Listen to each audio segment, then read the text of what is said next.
Manba videoni bitta ko'ring, yurak-yuragingizgacha yetib boradi. Oyimni zudlik bilan operatsiya qilishimiz kerak ekan. Shuning uchun uyni sotishga majburman. Uyni sotsang birinchi qo'shningga ayt degan gap bor. Bo'ldi qo'shni.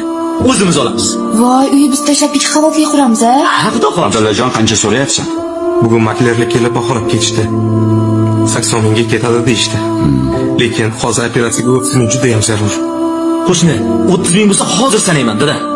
O'zimiz olamiz. Qani boy? Puling bormi? 30 ming olib chiqchi. Hozir yur onasi.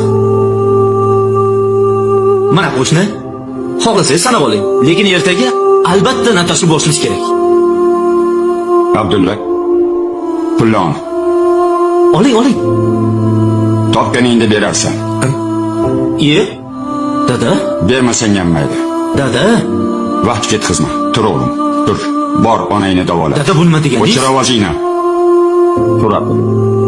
Rahmon, babo kerak. O'zi qarz so'ramagan odamim qolmagandi. Dada bekor qildingiz shu ishni.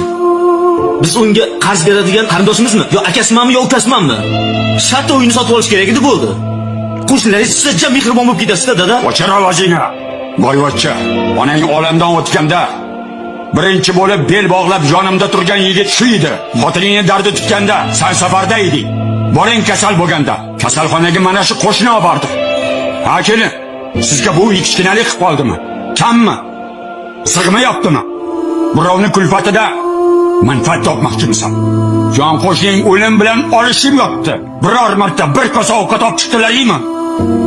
Hol so'rab chiqdingmi? Eskilar bekorga aytmagan. Qo'shning yaxshi bo'lsa, uni menga sot deyishgan. Nima? Otni o'limi, itni bayramimi? Men senga shunaqa tarbiya berganman. Ahmoq!